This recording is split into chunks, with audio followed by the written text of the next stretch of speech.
So let's get into it then. The European Championship final is here. England take on Spain. England looking to defend their honour. Spain looking to claim their first ever Women's European Championships. It's going to be an incredible match of football. In this preview, we're going to run through both sides individually, how they performed at the tournament so far, and finish up by discussing what we expect to happen in this game and giving it some loose predictions. And let's start then, Harry, by discussing England at this tournament. England, not the most convincing performances, but the results have got them into this final. It feels very similar to World Cup 23, where England weren't incredible throughout, but they got the results over the line. They then met Spain in the final, and that was a hurdle too far to jump. So, is that a concern again that England's performance level hasn't been strong enough this tournament? 100%. I think that, as you say, you can, at the end of the day for England, finding a way to win against Sweden and Italy is possible. At the end of the day, England have the quality to not be up to standard, but at the end of the game to come out as winners because the quality they've got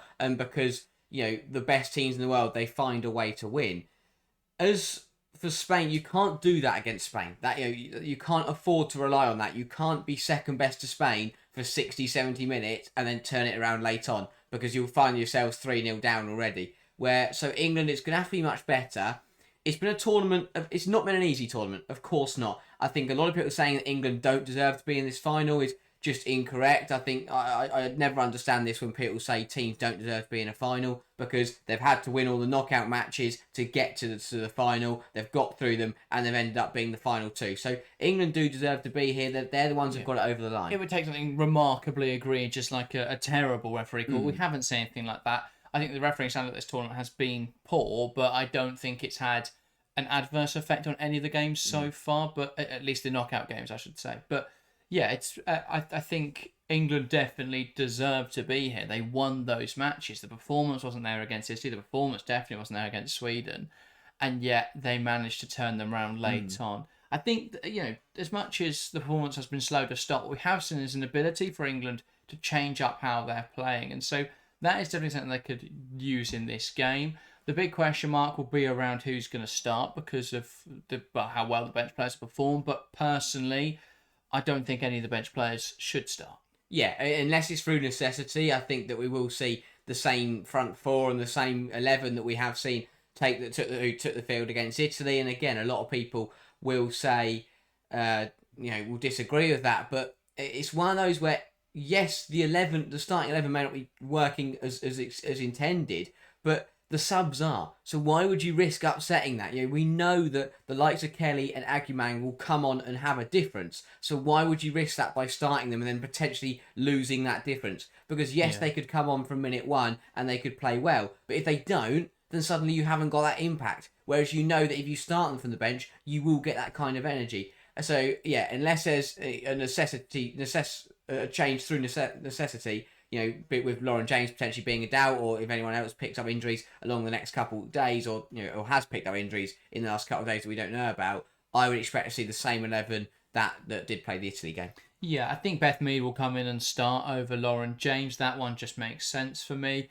I don't think Chloe Kelly should start for England. I think it would be a huge mistake. She's a brilliant player, but the reason she's been able to have such an impact is that she comes on against tired legs, and that there are more mistakes there that she can exploit. I don't think she has anywhere near that sort of impact if she starts, and feel free to disagree with that in the comments, but I think that is how I view Kelly as a player. But she's been really effective off the bench. You can't deny that, a huge game changer. So I think to maintain that, and of course Michelle Aguimang, which is a much more difficult conversation because Alessia Russo is such a star, but at this tournament she hasn't really provided that. And Aguimang now with 2 clutch goals off the bench, that's a position where she would probably be able to have more of an impact from the start than I think Kelly would. But for me, I would still start Alessia Russo. The biggest question for England is how they actually set up, because the structure for England has been so poor. They have to be more sensible with how they're building up from the back in this game. Yeah, 100%. I think that England's biggest problem has been when they've been under pressure, when sides have come at them high up the pitch and turned the ball over in England's own third. Once England get it through, they seem to be okay. But look, for me, England's worst performances, the France and the Sweden game, they were two sides with high quality players who, as soon as England played that ball, they pressed high onto them. What does Spain love to do? They love to press high. They love to be aggressive, and that will it not play into England's hands at all. And I think that is something that, as you say, England have to be better at resisting the press, because against France, it cost England 2 goals. Against Sweden, it cost England 2 goals. And in the France game, they lost. In the Sweden game, England turned it around. If you concede 2 goals to Spain in a Euros final, you will not turn it around. So England have to do better at resisting the pressure. They have to be brave, because I think that's been half the problem, is that England have played it too safe, and then by doing that, they've played themselves into trouble, because they've just put too much pressure on themselves by trying to play it too safe. Trying to play the less risky pass usually means you go further back. And the further back you go against a high-pressing side, the more you're going to find yourself in trouble, or someone's just going to have to put it out for a throw, which is still turning the ball over. I think the way England set up will be completely different, though, because England won't be the side with possession in this game. It's the first time they've had that all tournament, really. Even France, who people would categorise, I believe, as a high possession side. We saw that in the quarterfinal against Germany, how they wanted to dominate the ball and push Germany back. Even against France, England had possession. It was them trying to play out that then France pounced on. That won't happen in this game, because Spain don't play without the ball. Spain love the ball. They treat the ball as the most important thing in the game. It's the whole philosophy behind Spanish football. So England have got to bear that in mind. And the way that Spain will set up in this game will be trying to dictate the tempo. England, I think, will be a lot more of a defensive shape. And let's discuss Spain throughout this tournament then, because they have looked fairly formidable. A lot of people saying there is no chance for England in this game based on how Spain have played. I think what we saw against Germany, though, was that, as we mentioned throughout the group stage, you've got to take those results with a pinch of salt, because the opposition they were playing against was not representative of what they would play later in the competition. They played against Germany. They really struggled to break them down. It took a moment of absolute magic from Aitana Bonmati, a shot with an XG value of 0.03, which he manages to score at a crazy angle. That is the only way they were able to break Germany down. For 90 minutes and then on to another half an hour, they couldn't get good chances. They couldn't get past Germany. So I think, as good as Spain are, and I don't undervalue just how strong they are, but I think you can't really use the group stages in the game against Switzerland to say they are an unstoppable force. Yeah, I think I sit in the middle. I agree with the fact that Spain they've played slightly weaker opposition. They had an easier group. And of course, they're not perfect. Football is football. England do definitely have a chance to win this final, and there are some issues with Spain. They're not 100%. There are ways to beat them, but they have, out of all the nations to be close to perfect, I think Spain are probably the nearest. They've just looked incredible, and although it has been weaker opposition, it's the way that they put the sides to bed. And yes, some of those sides like Belgium and like Portugal have collapsed a little bit against Spain. I think that, part of that comes down to that being a weaker side, but part of it comes down to that Spanish pressure. And I think that it's just the way they go about the job. It's never, even when they play the weaker sides, it's never a sloppy or, kind of a game where they have to squeeze through a narrow victory. They go out and they simply just outclass teams. And, that is just mightily impressive, the way they've gone about just dismantling the weaker sides and then finding a way through against the likes of Switzerland and Germany, who've got a bit more quality. I think for me just shows that they have got a bit about them. I agree. I think they aren't great on transition, and again, that is something that will play into England's hands. Hoping to sit a little bit deeper and then hit Spain when they turn the ball over and use the pace in that England front line. And I do think that Spain have got to be careful in that transition, because again, we saw it in Germany. If Clara Buell and the likes had taken their chances, it could have been a very different game. But bar that, I think Spain have looked so good in the final third. It's just incredible. It's one of those where if you give Spain a half-decent chance, they will take it. Even if you keep them out to very limited chances, they still find a way to score. And yes, that is a criticism of Spain, because you could say they don't create many chances. But the fact is that they still manage to find a way to score, even when they create barely nothing. And that is what makes them such a dangerous team. Yeah, there's no doubting they've got incredibly high-quality players. Their players are players that don't need to create big chances because they are so strong. I think that the biggest praise of Spain, and this is a common characteristic with the Barcelona team, which is majority, full of Spanish internationals, is that they are ruthless. They take teams apart. If you give them an inch, they'll take a mile. They're so good at being able to turn what would usually be a 1 or 2-0 victory into a 4 or final victory. We saw Barcelona do it against Chelsea in the Women's Champions League semi-finals. But what we also saw later in that competition in the final was when you put up a fight against Spain and you frustrate them and you draw them into a bit more of a dogfight.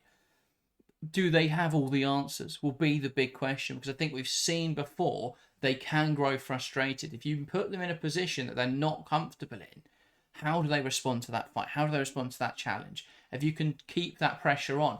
I thought second half against Germany, what we saw was Spain grow frustrated. They committed many more fouls than they normally would, and a lot of them went unpunished. There was, but most of them obviously were still getting punished, but there was a lot that didn't. But they were committing a lot of fouls. They were knocking the ball out of play. There was clear frustration on their faces, and Germany were getting more and more chances. And actually, probably in that second half, deserved to get a goal. Spain were better in the first half. Spain deserved to win the first half. Esther had a great chance, which you couldn't put past Katrin Berger. That was a great save. Peen had a great chance. She didn't muster up a great effort. But second half, Germany were the best side. So if you can hold on for 45 minutes and then to the hour and start to frustrate Spain more and more, I don't think they have the same answers. And it's not because their players aren't incredible, but it's the coaching quality. We've not seen Tome be able to adapt. In that Spain-Germany game, despite not scoring for 116 minutes, they made 3 substitutions, and they were all fairly like for like. The only slight adjustment was Paraluelo coming on up front, which gives you a little bit more directness, but she then reversed that later when that didn't really work, because you're not going to be able to play in behind against a side that are playing a fairly deep line. So what we saw was a lack of ingenuity and a lack of decisiveness from Tome. And I think if England can draw this game out, the longer they can, the more the pendulum starts to swing. I don't doubt that Spain are the better side at the moment with the stronger players, and I don't doubt that they carry favour coming into this match. But I do think that tactically Wiegmann's a far superior manager to Tome, and I think if it comes down to those decisions in the second half, you've only got to look at what England have been able to do with how they've changed these games compared to Spain to see that could be a huge factor for England in this game. So that would be my big question around Spain, but there's no doubt in their attacking quality, the way they're able to stretch opposition backlines, the way they're able to use the pockets really effectively with players like Pina and Caldente, the way that Putellas and Bonmati, that would be the other big player, Alexa Putellas. I thought she was really quiet in the games against Switzerland and Germany. I thought brilliant in the group stage, dominant player, and no one could touch her, but just didn't really get involved. And especially in the Switzerland game where she missed that penalty as well, I thought both games, not great performances. If she steps up, she's unplayable. And that's an X factor for Spain, but she needs to raise that performance level. But Spain, an incredibly strong side. Yeah, 100%. As you say, I think that the reason I just look at Spain at being so strong is that amount of game changes. And I think they've got, across the board, they've got brilliant players. The front three are incredible. But behind them, in Putellas and Bonmati, they've got 2 players, which, especially in Putellas, where if they want to, they can single-handedly win this final for Spain. And that's the kind of quality they've got. If England give Putellas, if England let Bonmati and Putellas get into this game, they will win this game for Spain, because that's how good they are. And I think that it is the kind of stage where I think we can definitely see Putellas shine on. As you say, the knockout's been a little bit quiet, but I think she'll thrive on the opportunity to get involved in the final and really show her class. And hopefully, for her sake, she'll want to be showing why she should be returning back to the winner of the Ballon d'Or.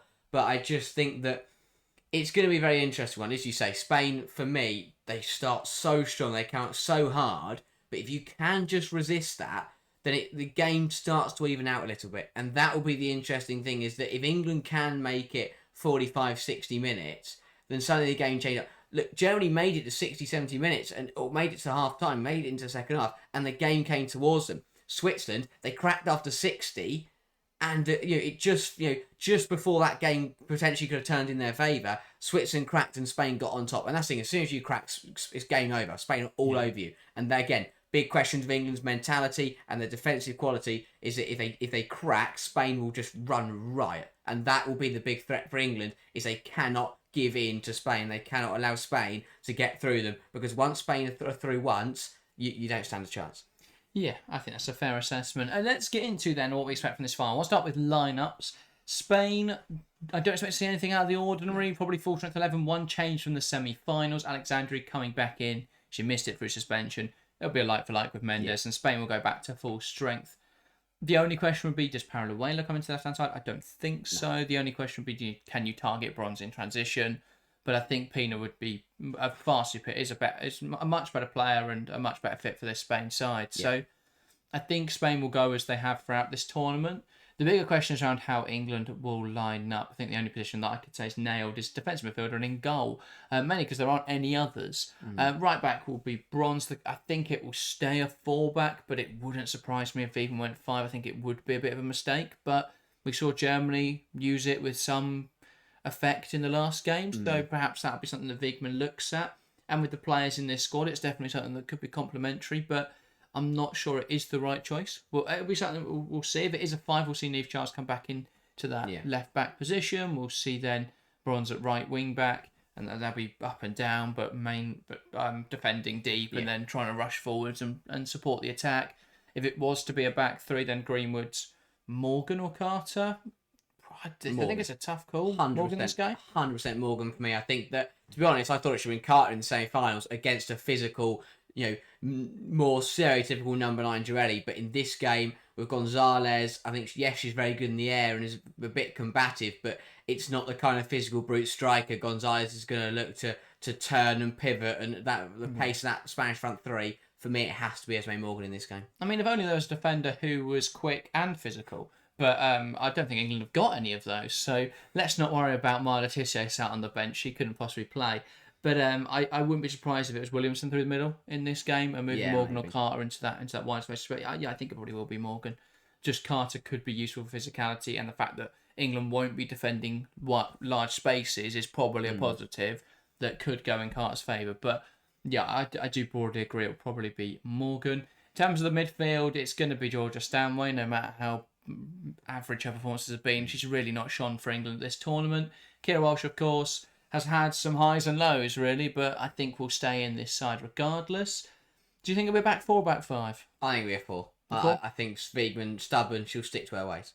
I think Wiegman loves a back five. I wouldn't be surprised to see a switch. I think it should be a four. I think attacking midfield, if she's fit, should be Lauren James, but I reckon it'll be Ella Toon. I don't think we'll see James in this game. Left-hand side, Hemprus up front. My question mark will be on the right-hand side. Do you go Akibiva Jones in a game like this over Beth Mead? No, I'd go Mead. I think experience and from a tactical point of view, I think Mead will just gives you a little bit more. And again, if Mead's on her game, then she can be an unplayable player. Yeah, my question would be around transitional threat. If England are going to look to break in behind, Beth Mead runs in 0.5 times speed, so perhaps having someone like Beaver Jones who is able to stretch opposition back lines a bit more effectively, especially because Russo isn't a runner in behind, I think that could be really effective. So that is something to consider. I think it will probably be Lauren James on half a leg. So we'll see what happens there. hopefully she's fit and plays. If not, I hope she is rested. Yeah. But either way, I prefer to see her in a central area where she can have more of an impact on this game. So moving on to predictions then. We won't do our full score lines. We'll save them for the live stream. Do join us for that tomorrow. We'll be live half an hour from kickoff so we can get a good bit of build-up in before the big game. Let's, though, discuss our loose predictions. Who do you think is going to win this final, Harry? Will it be England? Will it be Spain? Such a difficult question. I think that it really depends. If England defend well and hold out till 45, 60 minutes and the game will come towards them, it's the kind of game where, for me, I could see Spain being better first half, England being better second half, a third really even extra time period that maybe goes through the penalties. I think, though, that if Spain take advantage of them being superior in the first half, it will be a long way back for England. But it really depends how the game plays out. I am going to say, I think what will happen is we'll see both sides take one half each. I think Spain will win the first half 1-0. England win the second half 1-0. We go into extra time at 1-1. And at that point, I have no idea who's going to win the game. I'll say England on probably on penalties. But I think it's one of those games where it'll be really close, go to extra time, and then it'll just come down to a moment of magic from someone or penalty kicks. Yeah, it's very much a game where I think if England are going to win, it's going to be a tight one. I think there is every chance Spain could win this in quite embarrassing fashion for England. That's the fear. But I think ultimately it will be a very narrow and very late England win. I believe in this England side. Wiegman is a serial winner, and I think she'll be keen, and England will be keen to make up for what happened in the World Cup final in 2023. that is the one trophy that has she hasn't had yet. She hasn't been able to get her hands on, despite 2 attempts at it already. Finalists, with obviously the Netherlands finalists with Spain. She'll be keen to avenge that loss, and I think they'll want to win this title, reclaim their crown. I just think England will be able to get that over the line. So join us for that on Sunday. If you're an England or Spain fan, we'll try and be as neutral as possible. We will be in our England shirts, and we will be singing It's Coming Home for the first half. So join us for that if that sounds good. If Spain score, then it'll just be like a mellow, quiet, and then if England score, we'll be running around the room. So look out for that on Sunday. That, though, is everything. Thank you so much for everyone that has tuned in for all of our Euros coverage so far. I can't believe we're so close now to it being the end of the tournament. It's been a fantastic tournament. We've seen huge sub growth, lots of views on the channel. So thanks everyone that has joined us for all of that. But make sure to join us for the final game, the big one, the final on Sunday. That, though, is everything from us today. Thank you guys very much for watching, and we'll see you next time. See ya.